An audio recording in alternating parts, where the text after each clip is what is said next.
NTV Wild Talk in partnership with the Kenya Wildlife Service and Wildlife Direct.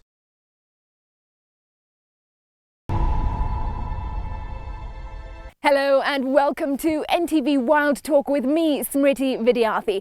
Today we're coming to you from the Nairobi National Park, and this episode is all about giraffes, and this is why. When out in the wild, the animals that stand tall in the distance are the giraffes, known as twiga in Kiswahili. Their long legs and necks make them the tallest animals in the world. Giraffes can be found in 21 countries across sub-Saharan Africa, including Kenya. In Africa, giraffe numbers stand at approximately 100,000, according to the most recent IUCN estimates. But this figure is in fact a massive drop from the year 1998. Giraffes are rather understudied and under-researched animals. But Arthur Muneza is the East Africa coordinator of the Giraffe Conservation Foundation, who's been studying giraffes for 2 years. He tells us how these incredibly graceful animals are in danger, why their numbers are dwindling, and why it matters. So there really is so much to learn about giraffes, and we're about to find out much more right now with Arthur, who joins me here at the Nairobi National Park. Great to have you with us on NTV Wild Talk, Arthur.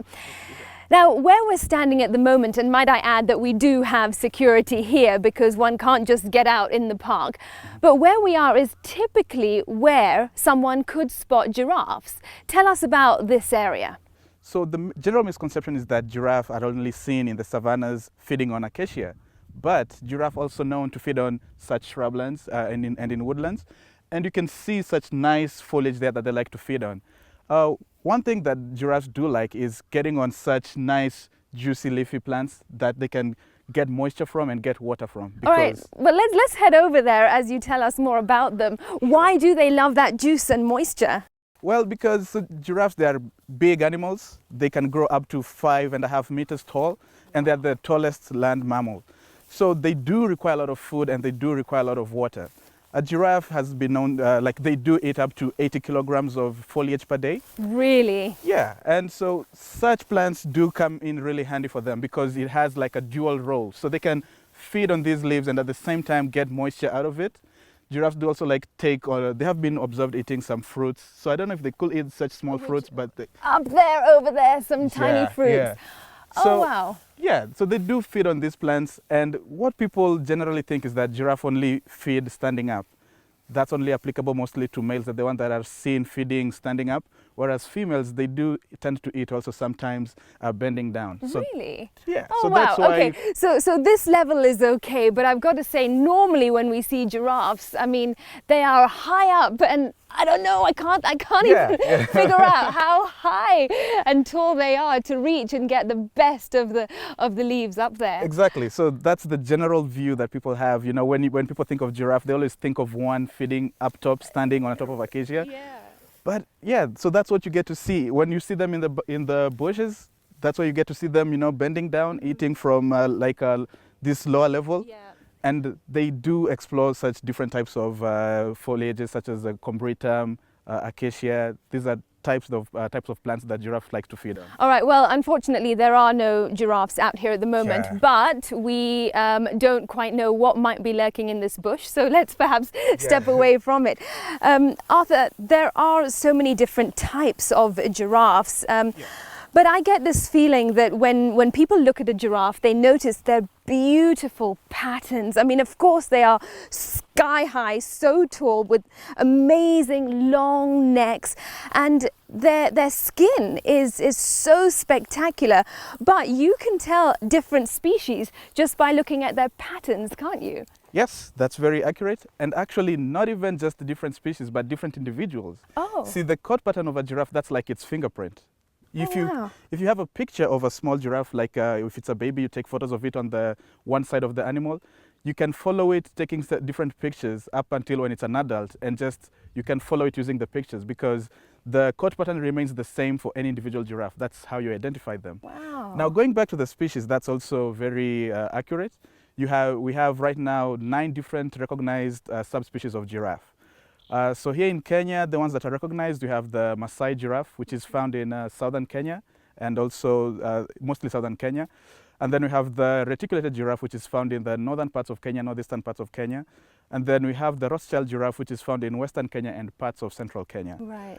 But just recently, there was a new study which was just published, which used genetical material of DNA all across Africa. And this study has shown that there are actually 4 different species of giraffe and 5 different subspecies. So these 4 species of giraffe that are recognized include the northern giraffe, which will have 3 different subspecies, which include the Nubian giraffe, which is found mostly in Sudan and parts of Ethiopia. And this Nubian giraffe, it is genetically identical to the Rothschild giraffe, which we had here in Kenya. Right. So moving forward, the Rothschild giraffe is going to be called the Nubian giraffe. The other subspecies of the northern giraffe we have is the Kordofan giraffe, which occurs in DRC and other parts of Central African Republic and Chad. And then we have the West African giraffe, which occurs in Niger and Cameroon. And then we also have the Maasai giraffe, which now will be upgraded from a subspecies to a species on its own. Okay. And we have the reticulated giraffe, which also remain a species on its own. So Kenya is really a hotspot area for giraffe, because out of the 4 species of giraffe, we have 3 of them here. Yes, so, which yes. is extremely wonderful. So definitely lucky for us. Yeah, that's definitely wonderful. This is Giraffe Central. And then the last species that we have now is the southern giraffe, which groups the South African giraffe and the Angolan giraffe. So those are the new types of giraffe, so to speak. But really, we're in the right area to talk about giraffe. Excellent. And you know, Arthur, there has been one giraffe that was spotted, and that one, shockingly, had no pattern on it whatsoever. Yeah. Tell us about giraffes like that. So these are different interesting things that we are starting to see about giraffe. Now, giraffe is slowly gaining attention, and we are trying to figure out what's going on with them. So the one that you mentioned in particular, we had a giraffe in Soisambu, if I remember well, which was born, which was a bit light-skinned. And then as it aged older, it started losing its patterns, and it started getting white. So they called it vitiligo, same skin disease that Michael Jackson had. Oh. So it's slowly losing its color, and these are different things that we're starting to observe in the wild. And there was also another sort of similar, which was observed in Tarangire National Park in northern Tanzania, which was a giraffe which was completely white, but its mane still had colors. So people assumed it was albino, but it's not really quite albino, as they say. So it's melanistic. But these are all different things that are really interesting to study about giraffe. I can imagine, and we'll talk more about why on earth you opted to study giraffes. But look, you know, giraffes are such stunning creatures. I mean, you see them in the landscape walking tall, and they walk so elegantly as well. And what I particularly like about, and some ladies might notice too, some men too, is how their eyes almost look like they're wearing eyeliner. Yeah. Now, when we look at giraffes, tell us more about some of their features. They have a long neck. Why? Do they have good eyesight? And they use their legs for something very important, don't they? Oh, yes. So giraffes are really interesting animals. You know, they are really huge. As I mentioned, they can grow up to 5.5 meters tall. And people would assume that those will just be a flunky animal, just, you know, with not such a graceful walk. But it's such a graceful animal. It walks. One of the most common images that people think of when they think of the African savannah is the silhouette of the African giraffe just walking off in the sunset. And it's really interesting. You know, it has a very long neck, which can grow up to almost 2 meters. Very long legs, which can also grow up to almost 2 meters. The legs of a giraffe are particularly important because they use them for self-defense against predators, especially from large carnivores such as lions. And giraffes can deliver lethal kicks that can actually, you know, crack a spine or the skull of a lion. So really? They're really... when provoked, they can be dangerous animals, but they're really gentle animals. I've been close to one, and you know, it wasn't really that aggressive. So the neck of a giraffe is also really interesting. They have long necks, as I mentioned, but what's interesting is that they have the same number of vertebrae that humans have, 7, despite the long neck. And all that space. In all that space, they do have them. So the long neck of giraffes, mainly the common assumption is that it came from they grew a long neck so that they could feed on higher foliage. But through science and research, we've come to learn that this was actually through sexual selection.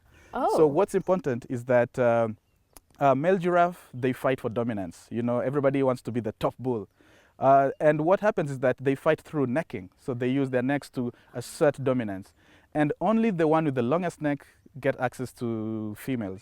So Really? through that, the giraffes with the longer necks have been able to reproduce and pass on that gene. So that's how now we have giraffes with long necks. Oh my God, that's so interesting. I actually didn't know that fact. It's really interesting to learn about these animals. And as you've seen on their heads, they have ossicons, which is also another important part of their giraffe, of their morphology. So ossicons, these are just parts, when they're born with them. So they start off as cartilage, same material we have in our ears, but as they grow older, it fuses with their skull and it becomes bones. Oh, so it's wow. not right to say that giraffes have horns, they have ossicons. Ossicons, okay, Yeah. so we're definitely learning something new.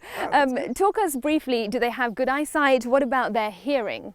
Yes. So giraffes, they have very good eyesight. Very They're- pretty eyes as well. Yeah, and they're animals that see in color, so they're able to see Oh. the different color spectrums.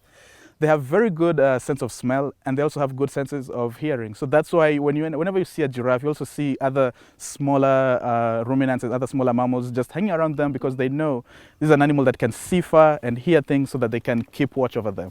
So Oh wow, that is so interesting. Now, Arthur, what you mentioned was that the giraffes use their legs, their kicks, to fend off their threats, which are mainly predators, lions, for example.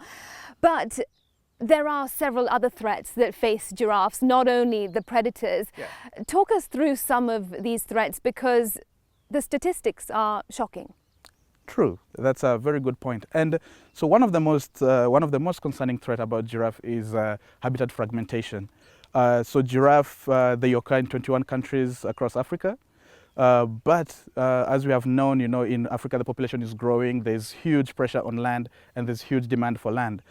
So they've already gone extinct in 7 different countries. In Africa? In Africa, yes. And Oh as you my can gosh, see, really? it's really stunning. And you can see just here behind us, Nairobi National Park, it's being put under a lot of pressure. People want to use more of the land, and we're losing land.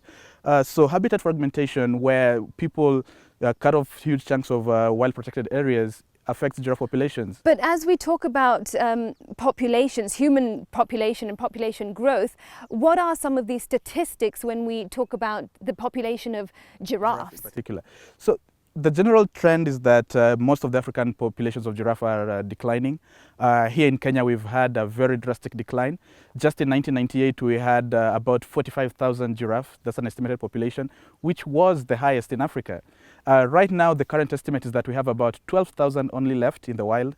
So that's about over 50% decline in the last 20 years. So we are losing these animals at a very fast rate, and we need to do something more about. We need to do more about that. If we go into at the species level, we have only about 400 Rothschild giraffe left, and these are animals which were almost extinct here in Kenya. And the ones that we have here in Kenya right now, they're populations that have been reintroduced in their former native range. So the most abundant population of species of giraffe that we have, that's the Maasai giraffe. That's the one that people see in Nairobi National Park, Amboseli National Park.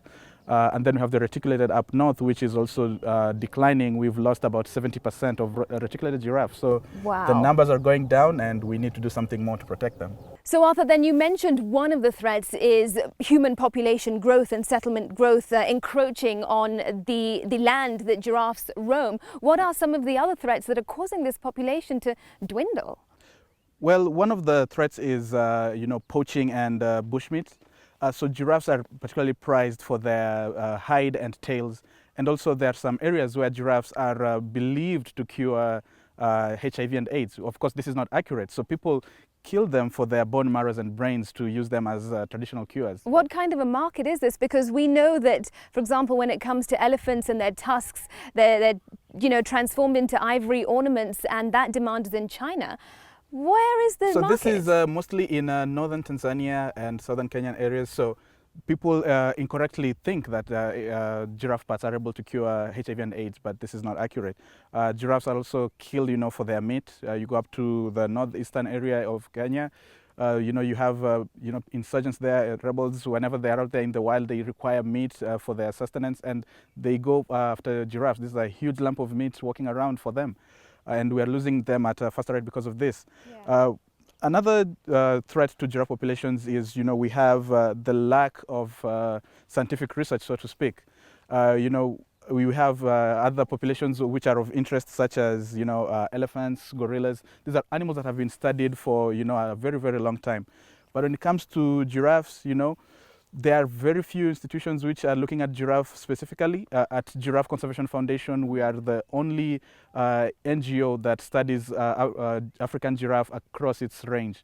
And this is an organization which started in 2009, so fairly recent, and we're trying to bring focus to the plight of giraffe populations. Right now, the current estimate is that we have about 90,000 giraffe left in the wild globally. Mm-hmm. If you compare that to the numbers of elephants, we have about 400,000 elephants left. We have about 300,000 gorillas actually.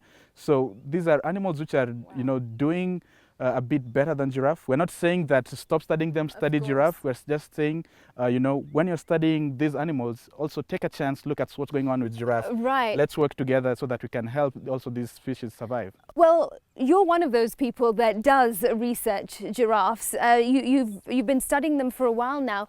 What is one of the key findings that you have discovered that is a threat to the population? Well, I will say habitat fragmentation has been one of those key threats that really needs to be studied a lot more. What about skin disease? Skin disease, that's an interesting topic because this is a new disease which I call it new because it was first observed in 1995. But since then, nobody has done much to really see what the impact of the disease is on giraffe populations, and we don't know yet. This is a really intriguing topic because nobody knows what causes the disease, nobody knows how it affects giraffe populations, nobody knows if it leads to mortality, and so there's a lot of unknowns with giraffe skin disease. But it's something that we need to study more because it manifests as skin lesions on the limbs and on the neck and other body parts of giraffe. So we hypothesize that it might be able to affect, to impact how these giraffes are able to defend themselves against predation. Right. So it's an important factor also. But the reason why I ranked habitat fragmentation above giraffe skin disease is because we have, in the different areas where giraffe occurs, there's so much pressure on it. A good prime example is Rothschild giraffe in Uganda. So Murchison Falls National Park has about 90% of the remaining Rothschild giraffe population in the wild. Wow. But in that same area, you have oil reserves that Uganda wants to exploit just beneath the area where they occur. So these are things that we really need to think about carefully and how we go about it. So to address it, at Giraffe Conservation Foundation, we initiated Operation Twiga. Right, and we will come to that because that is extremely interesting to find out what was being done. Exactly. But we need to take a break for now, Arthur. Okay. And remember, you are watching NTV Wild Talk. This conversation continues in just a moment. We will find out what has been done to save the giraffe population and still what needs to be done. But for now, time for a breather, and in a moment we will be heading to the Giraffe Center to get up close and personal to these majestic animals. Here though is our wild guess question. List all of the subspecies of giraffe found in Kenya. List all the subspecies of giraffe found in Kenya. Remember that our wild guess entry rules have changed.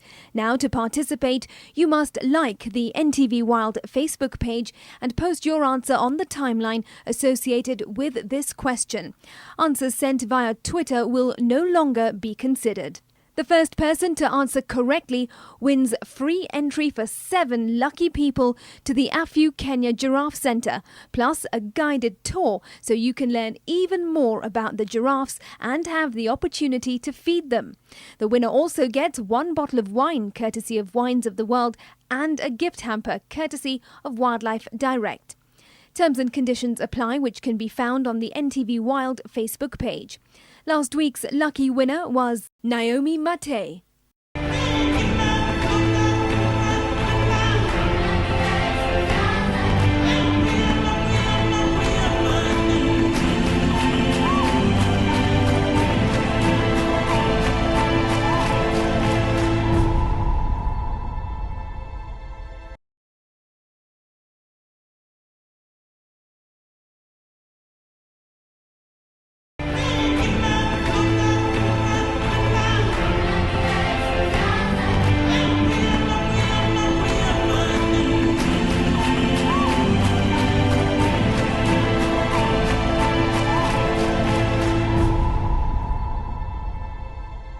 Welcome back to NTV Wild Talk with me, Smriti Vidyarthi. Now coming to you from the Giraffe Center. And this is Betty, who's hogging some food. And before we learn more about the giraffes here, here's a reminder of our wild guess question. List all of the subspecies of giraffe found in Kenya. List all the subspecies of giraffe found in Kenya. Remember that our wild guess entry rules have changed. Now, to participate, you must like the NTV Wild Facebook page and post your answer on the timeline associated with this question. Answers sent via Twitter will no longer be considered. The first person to answer correctly wins free entry for 7 lucky people to the Afu Kenya Giraffe Center, plus a guided tour so you can learn even more about the giraffes and have the opportunity to feed them. The winner also gets 1 bottle of wine courtesy of Wines of the World and a gift hamper courtesy of Wildlife Direct. Terms and conditions apply, which can be found on the NTV Wild Facebook page. Last week's lucky winner was Naomi Mate. So joining me now is Shirley, and she is the Conservation Education Officer here at this Conservation Education Centre that is popularly known as the Giraffe Center. Shirley, thanks for speaking with us, and I should also say thanks to Betty for joining us on NTV Wild Talk. Shirley, before we took the break, we spoke with Arthur about the threats that are facing the giraffe population. But this Giraffe Center here is actually providing a solution to some of the problems. Talk to us about what happens here and about some of your programs. Now, Giraffe Center does the conservation education program, and us contributing to reducing the threats for wildlife, we are breeding the endangered Rothschild's giraffe, and it is one of the subspecies that is endangered in Kenya. So what we do here, when a giraffe is born here, then it reaches about 2 to 3 years of age, we have to translocate it back to the wild, so that you can be able to increase their population in Kenya. And how successful has that been? Since the center began in 1979, we've been able to translocate about 47 giraffes from the center. Wow, and how many do you have at the moment? We have slightly above 500 as compared to 130 that was there, a few years back. Okay, all right. And what we're doing now is actually feeding Betty. And of course, this is very different from the wild where the giraffes feed on shrubs. They don't get fed like this. But talk to us a little bit more about some of the programs, the education programs that are offered here, because there are a number of tourists here who learn a lot, and you also offer some programs. Yes. Now, we normally cater for about 150,000 students in a year, where all the school children who come here are able to just learn and be close to the giraffe the way we are doing right now. So apart from them just learning about the giraffe in class, they're able to just come and feed it and learn actually that they see the 2 eyes, and the colors of the giraffe. Yes. And so for the tourists, they also come and learn about, being close to the giraffe as compared to how they can see the giraffes far away, probably when they go to Mara and the like. Of course, and I've just got to say that being this close to this giraffe, Betty, is such an incredible feeling. It's very sloppy too. This tongue is pretty strong and wet. But they are so beautiful. Looking at Betty into her eyes, I mean, she really is special. Why is it important to conserve giraffes? Because we do know that their populations around the world are dwindling. Now, giraffes are one of the social animals in Kenya, and not really in Kenya, in all, around the globe. So they're very important because they help us in controlling the population again, the general vegetation by feeding on them. A giraffe can feed on about 35 to 65 kilograms of just leaves and grass. Wow. So again, they help us a lot in controlling the ecosystem. And you are the education officer here at the Giraffe Center, and you spend a lot of your time with these giraffes. Tell us a little bit about your personal experience. What's it like spending your days 24/7 or whatever it is with the giraffe? It's very interesting because, giraffes have different temperaments. You might think they're the same, but they're very, very different. And you see, even when they fall sick, it's very nice that you can be able to even learn the different types of diseases that affect the giraffes, and by treating them you actually feel it helps us to come up with a good reference when it comes to treatment, and probably even sharing that information with the researchers is quite a milestone for us. And of course, sharing that information with the public that come here to learn giraffes, Yes. about giraffes rather.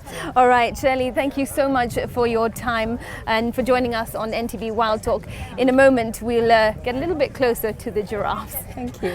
All right, I am now done with feeding Betty, and my conversation with Arthur continues in just a moment. Thank you. So beautiful. I'm back with Arthur now, who is the East Africa coordinator for the Giraffe Conservation Foundation. Arthur, so we learned all about how the Conservation Education Center, that is the Giraffe Center, is doing its best to educate and enlighten people about the plight of the giraffe. But what else, from your experience, is being done to try and save this population? Yeah, and that's what it's all about, working with different stakeholders to bring light to what's going on with giraffe populations across the region. So Giraffe Center and AFU, the African Fund for Endangered Wildlife, is one of our key partners that work together to sort of mitigate the threats that giraffe are facing. For instance, we work together with AFU and other partners around the globe to launch Operation Trigger, which was done earlier this year in January. And Operation Trigger was all about moving 20 giraffe from the northern side of Machon Falls National Park to the southern side of the park.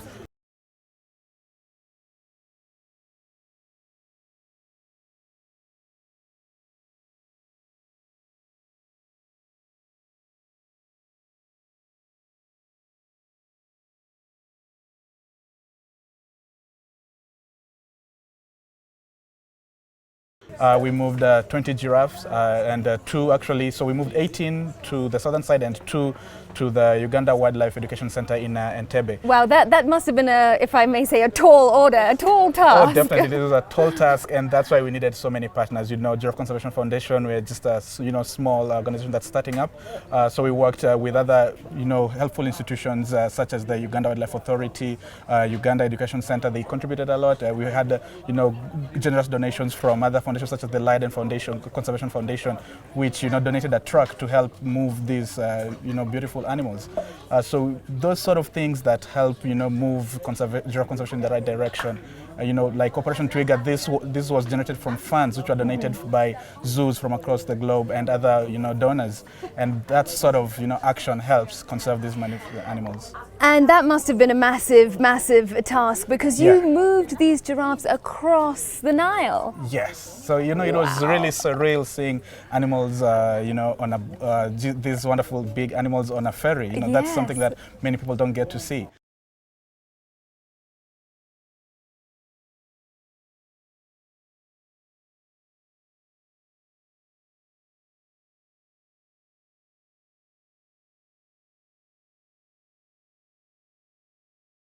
Moving forward, we have Operation Trigger, as I mentioned, and Operation Trigger, was the funds that we got were from World Giraffe Day, which is celebrated on June 21st. Okay. So it's the longest day to celebrate the tallest mammal. Right. A very good initiative to just take a day and remember these animals and raise funds to do these conservation initiatives, because conservation needs to start from getting the funds to do it. So that perhaps is helps to contribute to the success, but also it's perhaps a challenge, because we know that getting funds isn't very easy at all. Exactly.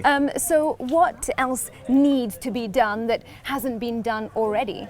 Yeah, so as I mentioned at Giraffe Conservation Foundation, we work with other institutions and support giraffe conservation initiatives. So at GCF, we are supporting, for instance, developing national strategies. So out of the 21 countries in which giraffe occur, only one has drafted and implemented a national giraffe strategy, that's Niger. Kenya is still drafting the national strategy, and it's almost completed, so which is wonderful, because you need a strategic plan to sort of designate the priority areas and then implement it. So Kenya has made progress, and it will be the second African country to do that. Wow. So these are kind of initiatives that we want to support. And as GCF, we're trying as much as possible to work with different giraffe populations. So currently we work with all recognized 9 different subspecies Giraffe Species. We work in 14 different countries to support giraffe conservation initiatives because we need to get the populations up and rising again so they can be stable. And why is that? Why do we need to improve the population of giraffes? Some might argue that, yes, they're beautiful, but why does it matter that their population survives? Yeah, well, other than, for just to start off, the giraffe is an iconic animal. You got there in Africa, it's one of the most easily recognizable animals and people love it. But, from an ecosystem level, we need to think about, this giraffe, they play an important role in the ecosystem. They're very important, they play an important role in seed dispersal. So they do eat seeds of other fruits, and when it goes through the digestive tract, it comes out and they can disperse them. So there are other animals which giraffe live with in the ecosystem, like elephants. They knock down trees, and giraffe can help in, dispersing these trees so that they can survive and maintain the ecosystem. Giraffes have also been shown to sort of help the foliation of trees. So whenever whenever they feed on trees and the leaves, they help spur the growth of more leaves and more flowers. So they do play an important role in the ecosystem. Clearly. And we do need them for the ecosystem to be healthy, actually. Yeah, I mean, can you imagine the African landscape without these elegant giraffes walking in the background? It really is difficult to picture that without them, standing tall. They are stunning animals. Yeah. Now, there is, as you've said, a lot that's being done, but a lot more that needs to be done. Yeah. You are one of the people, Arthur, that is doing a lot. Many people might question, why would you study giraffes? I mean, how did you even get into it? Well, I got in by, with the lack of a better word, I want to say it's just out of, pure luck. So when I finished my undergrad at Catholic University of Eastern Africa, just here down the road, and I knew that I wanted to pursue a master's degree. So I applied at Michigan State University, and then I got funding to pursue my higher education through the MasterCard Foundation Scholarship. And with that, I got to work with a professor called Dr. Robert Montgomery, who's at Michigan State. And he proposed different projects to work on. And when we came across giraffe, he said, hey, nobody's studying giraffe. Yeah. And I think we could be the ones to actually, do more work on giraffe and, get the word out there. And, that idea sold to me because there's nobody looking at it. And when I started reading more about what's going on with giraffe, I was just astounded to see, numbers declining, nobody is looking into it. And it just became more of a challenge. You thrive on that challenge to you sort of embrace the challenge. I would say in our lab at Michigan State, you embrace the challenge to see what's going on and generate the data and out there. And it was just amazing. In a short span of time, I started working with wonderful people doing all this work, like Dr. Julian Fennessy and Steph Fennessy at Giraffe Conservation Foundation. And you get to learn more and see that there's a huge gap to be filled, and just few of us to do it. Certainly, but let me ask you, why are such few people studying giraffes? We have seen on previous episodes of NTV Wild Talk so many people learning about elephants in particular, rhinos as well, lions. Yeah. Why isn't there enough numbers to study giraffes? Well, I guess it's a hard question to answer because I think people just assume that giraffes are common and they're doing well. You go there on safari. One of the first animals that's easy to spot is a giraffe. It's tallest animal, and you get out there, you sit, you assume that the numbers are there and they're doing well. But when you start looking at the details, you start seeing that, hold on, the numbers are dwindling. Nobody knows what's going on with them. For my master's, I studied giraffe skin disease. When I did my literature review, very few publications. Nobody's looking into it. Nobody knows what's causing it. Nobody knows how it spreads. And these are just the basic questions about giraffe. There's nobody doing it. So to really answer it, I guess it's this perception of commonness that people assume they're doing well, but they're really not. And so we've learned during this episode, but what we've also learned is how precious giraffes are and how much more work needs to be done. Exactly. Arthur, thank you so much for joining us on NTV Wild Talk. But a quick last question, are you optimistic about the future of giraffe populations? Do you think they will grow back? Yes, I'm definitely optimistic because at Giraffe Conservation, our mission is to secure the future of all giraffe across the African landscape. And with the programs that we want to implement together with KWS, Africa Conservation Center, Africa Wildlife Foundation, these are the sort of things that are needed to sort of spur and advance giraffe conservation. That's what needed, and we are getting positive talks with these partners, and that sort of thing gives me hope that we can accomplish what we want, and we can certainly do much more. We are working right now with San Diego Zoo Global up in Laikipia. Very soon we're going to implement an important giraffe conservation project to sort of monitor their range, and answering these basic questions just provide the answers that we need to sort of implement the right policies to advance giraffe conservation. All right, Arthur, thank you so much for your time on NTV Wild Talk. Much appreciated. Thank you for having me. From that, we now shift our focus from the incredible giraffes to your wild pick of photos. Here are some of the photos you sent in. This is Peter Mutai at the Hyrax Hills in Nakuru. He was holding a small tortoise and says he was there for an academic trip and to promote local tourism.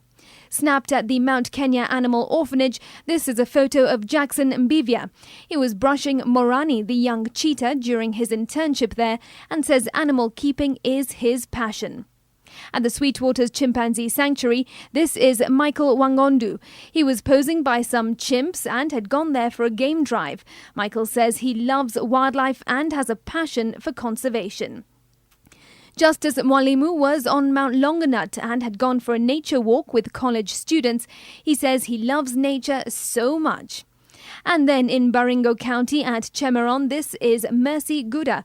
She was posing in front of some dry lands and says she was on a research trip to learn the different adaptations of dryland plants to the harsh climatic conditions. If you want your photo showcased on our Wild Pick segment, all you need to do is like our NTV Wild Facebook page and send a photo that shows you celebrating nature via private message. Include your full name, tell us where the photo was taken, what you were doing and why. And now here's what's coming up on the NTV Wild documentary series on Saturday night. Leopards shun the open spaces, seeking the cover of long grass or thick bush, relying on their natural camouflage to remain hidden. The truth is, the cheetahs spend most of their time doing absolutely nothing, when to my surprise and great pleasure, I discovered two stunning adult male lions. It's a classic behaviour for a lion defending a territory, a way of dissuading other males from starting trouble without having to resort to a fight. And now here are some fun facts about giraffes. Did you know that a male giraffe can weigh up to 1,200 kilos and a female giraffe up to 830 kilos? They can run up to 50 kilometers per hour for sustained periods, and they sleep for just 4.5 hours, either standing up or lying down. They can live for about 25 years and are mostly solitary, but also spend time in loose herds. A giraffe's gestation period is 15 months, and they give birth to a single calf who can stay with its mother for 22 months. So remember, giraffe numbers across the world are dwindling, but you can do your bit. Come out, go to the parks and see these incredibly majestic animals. Also, come to the Giraffe Center so you can get up close and personal with Ed. Spread the message, but also spread the love like I'm about to do. And their saliva is antibacterial. Oh, I'm going to give you a kiss, Ed. Here you go. Oh, that wasn't as bad as I thought it would be. Thanks very much for watching NTV Wild Talk with me, Smriti Vidyarthi. Coming to you from the Giraffe Center. That's where we leave it. We'll see you again next week, Tuesday, 10 p.m.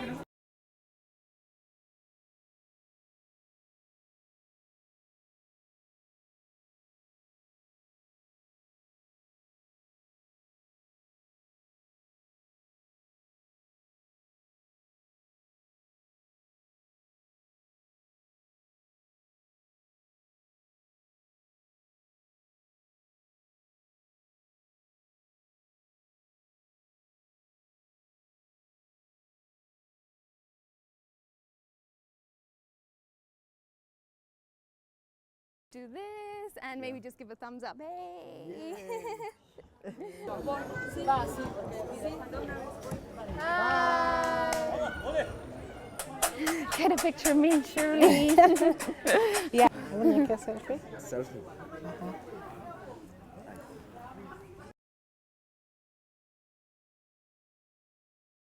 NTV Wild Talk in partnership with the Kenya Wildlife Service and Wildlife Direct.